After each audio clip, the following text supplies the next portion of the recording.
안녕하세요. 2025년 11월 13일 6시 경제 뉴스를 전해드립니다. 오늘 주요 경제 이슈를 상세히 정리해드리겠습니다. 먼저 증시 및 금융 뉴스입니다. 1번 뉴스, 책과 멀어지는 청년층, 10여 년 새 1인당 독서 권수 반토막, 청년층, 10대에서 30대, 위 1인당 평균 독서량이 10여 년 새 절반 수준으로 감소했습니다.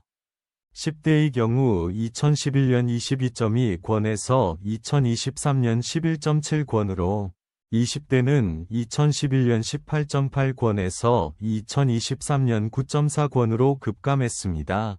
2번 뉴스, 엔트로픽, 미 AI 인프라에 500억 달러 투자, 텍사스 뉴욕 데이터 센터부터 착공. 1. 미국 AI 스타트업 엔트로픽이 500억 달러를 투자하여 AI 인프라 구축에 나섰으며, 첫 단계로 텍사스와 뉴욕의 데이터 센터 건설을 시작한다. 2. 이번 프로젝트를 통해 엔트로픽은 미국 내 AI 연산 능력과 기술 자립성을 강화하고, 정부의 국가 AI 인프. 3번 뉴스, 이 금융권 머니무브 없나? 저축은행 예금 잔액 6개월 만에 줄어. 최근 저축은행들이 예금금리를 낮추면서 10월 말 저축은행 예수금 잔액이 전월 대비 1조 5천억 원 감소했다. 4번 뉴스, 한은 내년 성장 전망 얼마나 높일까? 주요 기관비의 0.2% 이상 아래 화살표. 한국은행 총재가 내년 경제성장률 전망치를 2주 내 상향 조정할 가능성이 있다고 언급했으며, 이는 기존 전망치 1.6%보다 0.2% 이상 높을 것으로 예상된다. 5번 뉴스, 백화점도 편의점도 다 살아났는데 이마트 롯데마트만 승맛. 이마트와 롯데마트의 3분기 실적이 부진했습니다. 편의점과 백화점은 회복세를 보였지만 대형마트는 소비 패턴 변화와 정부 정책 등의 영향으로 어려움을 겪고 있습니다. 다음은 기업 및 산업 뉴스입니다. 6번 뉴스, 공급 부족 바이오의약품, 신속 심사로 빠르게 제공. 식품의약품안전처가 바이오의약품 공급 부족 문제에 대응하기 위해 신속 심사 체계를 개선했다. 공급 부족 의약품까지 신속 심사 대상을 확대하여 환자 치료 기회를 확보하기로 했다. 7번 뉴스, 국정원, KT 일부 스마트폰 문자 암호화 풀려. 사이버 위협 경고. 1. KT가 지난해 BPF 도어 악성 코드에 대량 감염됐음에도 불구하고 당국에 신고하지 않고 은폐했다. 2. 국가정보원은 KT 일부 스마트폰에서 문자 메시지 암호화가 해제되는 현상을 확인하고 이를 국가 사이버 안보 위협으로 경고했지만 KT가 무기력하게 대응했다. 8번 뉴스, 결합 날씨 변수, 우여곡절, 누리호. 이번엔 연기 없나? 누리호 4차 발사가 2주 앞으로 다가왔지만 이전에는 결함이나 날씨 변수로 인해 발사가 연기되는 등 우여곡절이 많았다. 이번에는 실전과 유사한 사전 점검을 마쳐 돌발 변수에 대비했다.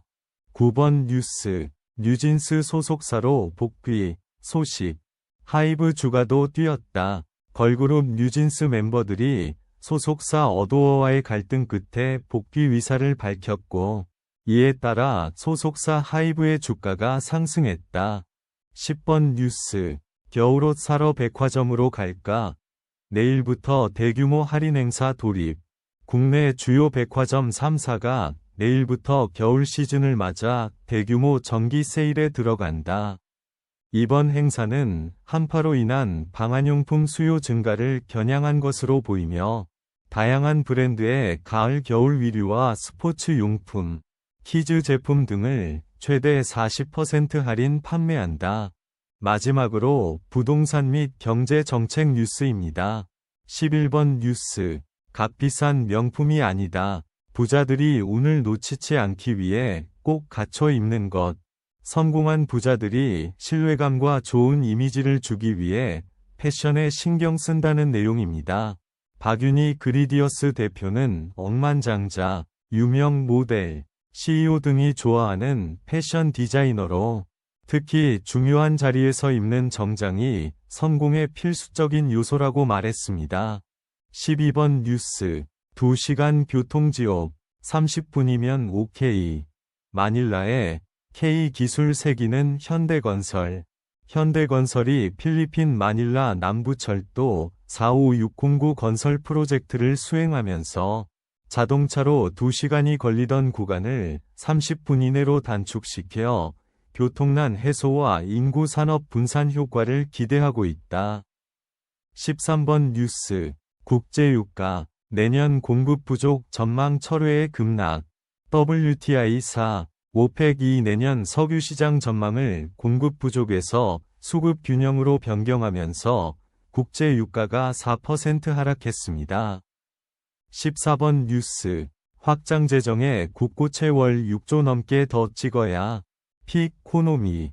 확장적 재정 정책으로 내년 국고채 발행 규모가 232조 원으로 역대 최대가 될 것으로 예상되며 이에 따라 매달 6조 원 이상 더 많은 국고채가 발행될 것으로 보인다.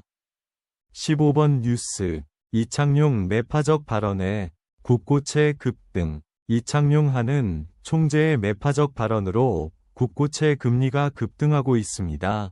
3년물 금리가 0.3%p 상승하는 등 금리와 환율이 동시에 상승하며 한국 경제가 이중덫에 빠졌다는 분석입니다. 이상으로 오늘의 경제 뉴스를 마치겠습니다. 구독과 좋아요는 큰 힘이 됩니다. 감사합니다.